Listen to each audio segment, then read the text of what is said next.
नमस्कार, राम राम। मैं आशा करता हूँ कि आप सभी ओटीटी प्लेटफॉर्म पर जो चीज़ें दिखलाई जा रही हैं उससे परिचित होंगे, देख रहे होंगे। हालांकि मैंने पिछले महीने ही पहली बार इस प्लेटफॉर्म से अपना नाता जोड़ा। उसके पहले मैं अछूता था। मैंने बरसों बरस तक नेटफ्लिक्स और इन सब पर जो सीरीज़ आती है या फिल्में आती हैं वो सब कभी नहीं देखता था, देखा ही नहीं था इनफैक्ट। लेकिन अभी मैंने देखना शुरू किया कि आखिर चल क्या रहा है। चूँकि सिनेमा मेरा प्रिय विषय रहा है, संगीत भी, सिनेमा भी, और इन सब पर मैं कुछ लिखना भी चाहता हूँ, इसलिए मैंने देखना शुरू किया। और मैं एक तरह से एक महीने में मैंने बहुत सारी सीरीज़ देखने के बाद ये पाया कि ये एक ऐसा प्लेटफॉर्म है जो विशुद्ध एक सूत्री कार्यक्रम पर चल रहा है, जिसमें कि हिंदू द्रोह जो है वो प्रमुखता से उसके केंद्र में है।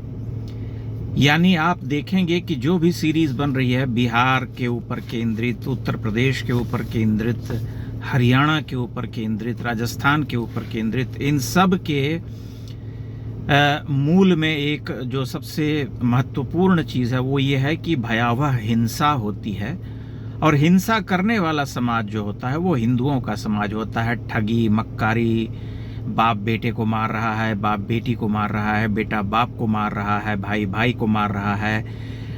ठाकुर, पंडित, ठग, लुटेरे पुलिस में हैं तो घूस खाने वाले, बदमाशी करने वाले, जाट, गुजर, सबसे क्रूएल, सबसे हिंसक, जिनके पास कोई एथिक्स नहीं है। यादवों के बारे में भी यही विचार हैं इन सब के। और इन्होंने एक संस्थागत रूप से इस पूरी हिंदू जाति को इतनी कुत्सा से भर करके चित्रित करने का पूरा अभियान छेड़ रखा है कि उसे देख करके आश्चर्य होता है। क्योंकि फिल्में जो कभी कभार करती हैं वो काम ये आए दिन कर रहे हैं। एक तरह से ये छुट्टा सांड हैं जिन पर कोई रोक टोक नहीं है। मैंने तो यही अनुभव किया। जब यह बात मैंने लोगों से साझा की और सोशल मीडिया पर यह बात लिखी, तब कुछ लोग मुझे उपदेश देने के लिए आए कि आप कोरियन और हॉलीवुड और ये और वो देखिए, सीरीज़ बहुत अच्छा। अरे भाई, मैं कोरियन और हॉलीवुड वो सीरीज़ वाली क्यों देखूं? मुझे तो हिंदी में जो चीज़ें बन रही हैं इस देश में उन्हें देखना है।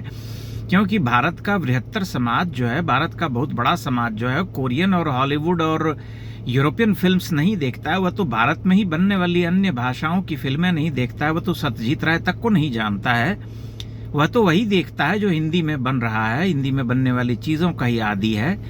इसलिए मैं उसको इस अर्थ में देखता हूँ कि भारत का समाज उससे क्या ग्रहण कर रहा है, क्या कर सकता है। इसी तरह की फिल्में अगर लंबे समय तक दिखलाई जाती रहीं और सीरीज इसी तरह से चलती रहीं तो निश्चय ही इसका दुष्प्रभाव जो है भारतीय समाज के ऊपर, युवा पीढ़ी के ऊपर पड़ेगा। जबकि मैंने ये पाया कि जब भी मैंने इन पर सर्च करने की कोशिश की, हालांकि मैं पूरे आधिकारिक तौर पर नहीं कह सकता हूं, लेकिन अधिकांशतः जो इस तरह की फिल्में या इस तरह की सीरीज बन रही हैं उसमें आप एक चीज़ पाएंगे कि अन्य मजहब के जो आक्रामक रवैये हैं, जो उनका तेवर रहा है, जिस तरह से लव जिहाद की घटनाएं जो हैं बढ़ती जा रही हैं और अन्य जो घटनाएं हैं आक्रामक, उनके बारे में ये पूरी तरह से चुप हैं। मिशनरीज के घाघपन और उन्होंने जिस तरह से धर्मांतरण का पूरा नेटवर्क और जाल फैला रखा है इस देश में, उसके बारे में ये कुछ नहीं बोलती हैं फिल्में। बस इनके केंद्र में यही होता है कि हिंदू समाज को गरियाना है, उसे दिखाना है कि ये समाज कितना पतित है,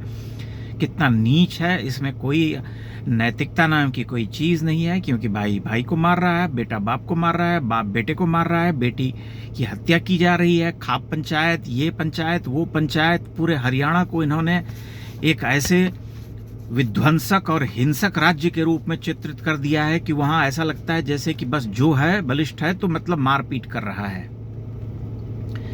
इसलिए ये जो पूरा चित्रण है ये बड़ा ही बेईमान और बड़ा ही खतरनाक है, जिसके बारे में गंभीरता से विचार किए जाने की आवश्यकता है।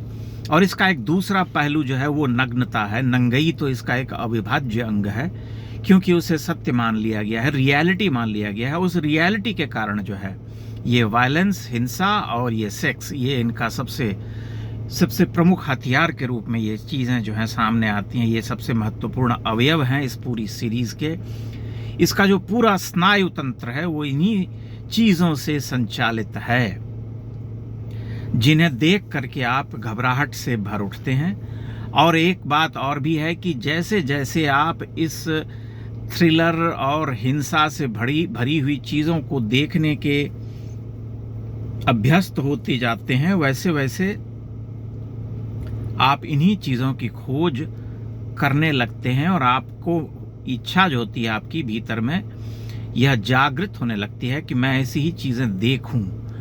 तो ये एक तरह का नशा है जो भारतीय समाज में, हिंदू समाज में इसे घुसेड़ा जा रहा है, इसे एक तरह से इंजेक्ट किया जा रहा है, सुई की तरह इसे दिया जा रहा है। इसलिए इस पर सचेत होने की आवश्यकता है और गंभीरता से विचार करने की आवश्यकता है कि क्या इस पर कोई स्क्रूटनी हो सकती है, इसकी कोई जांच हो सकती है, इस पर कोई सेंसर बोर्ड जो है इस पर कोई गंभीरता से विचार कर सकता है कि भला अभिव्यक्ति की स्वतंत्रता के नाम पर कितने समय तक, कितने दिनों तक इस तरह के कंटेंट को खुली छूट दी जा सकती है, जहां पर कि माना जाता है कि सभी मैच्योर्ड हैं और मैच्योरिटी के नाम पर लोग देख सकते हैं। परंतु एक बड़ा सत्य ये भी है कि जो परिवार में लोग बैठ करके इस तरह की फिल्में या इस तरह की सीरीज देखते हैं, तो परिवार में केवल मैच्योर्ड या बड़े लोग ही नहीं होते, बच्चे भी होते हैं और वे भी जाने अनजाने इन फिल्मों से परिचित होते हैं, इन्हें देखते हैं, जिसका दुष्प्रभाव उनके मन पर, उनके चित्त पर पड़ता है। इससे कोई मना नहीं कर सकता। इसलिए इन सीरीज के ऊपर गंभीरता से विचार किए जाने की जरूरत है। अब जो ये लोग बना रहे हैं उनका ये तर्क होता है कि पहले तो बड़ी गुडी गुडी फिल्में बनती थीं बॉलीवुड में और इस तरह का परिवार और ये अनरियल होती थी, समाज में यही हो रहा है, यही सच्चाई है, तो यही सच दिखाया जाना चाहिए। परंतु यह भी एक सत्य है कि समाज में केवल यही नहीं हो रहा है, कुछ अच्छी चीज़ें भी होती हैं और उस अच्छी चीज़ों को भी दिखलाए जाने की आवश्यकता होती है। हम क्या परोस रहे हैं ये महत्वपूर्ण है। अगर हमने ये तय कर लिया है कि हम गंदी और ऐसी हिंसा प्रधान चीज़ें ही परोसेंगे, तो फिर उसी तरह की चीज़ें देखने के हम आदी हो जाएंगे, हमारी ललक यही हो जाएगी कि हम वही देखें। इसलिए इन सीरीज को लगभग 1 महीना तक गंभीरता से देखने के बाद मैं इस आकलन पर पहुंचा हूं, क्योंकि मेरे देखने का मूल उद्देश्य यही था कि भला इस पर क्या दिखलाया जाता है। मुख्य रूप से मैं इस सत्य से मना नहीं कर रहा हूं कि इस पर कुछ ढंग की चीजें भी होंगी, हैं, लेकिन प्रधानता किस विषय को दी जा रही है ये बात सबसे अधिक महत्वपूर्ण है। इस पर विचार होना चाहिए। और उसको देखने के बाद मैंने यही पाया कि प्रधानता जो है वो हिंसा और हिंसा की आड़ में एक पूरे सामाजिक जो नैतिकता का जो पूरा आवरण है उसे छिन्न भिन्न कर देने की कुचेष्टा है, उसे नष्ट भ्रष्ट करके तबाह कर देने का प्रयास है। क्योंकि उसके केंद्र में, जैसा कि मैंने कहा, कि हिंदू समाज और उसका परिवार है, कि परिवार कैसे टूट रहा है और किस तरह से लोग जो है अनैतिक होकर के कुछ भी करने पर उतारू हैं। ये मैंने बहुत सारी सीरीज को देखने के बाद अनुभव किया। इसलिए इसके विरोध में आवाज उठनी चाहिए, ये बहुत आवश्यक है। अगर इसी तरह से ये नशा दिया जाता रहा तो निश्चय ही इसका दुष्प्रभाव भारतीय समाज में, हिंदू समाज में, उसके परिवार के ऊपर पड़ेगा। आप अपने विचार, अपनी टिप्पणियां इस बारे में अवश्य कीजिएगा। चैनल को लाइक और सब्सक्राइब भी करते रहिए। बहुत बहुत धन्यवाद।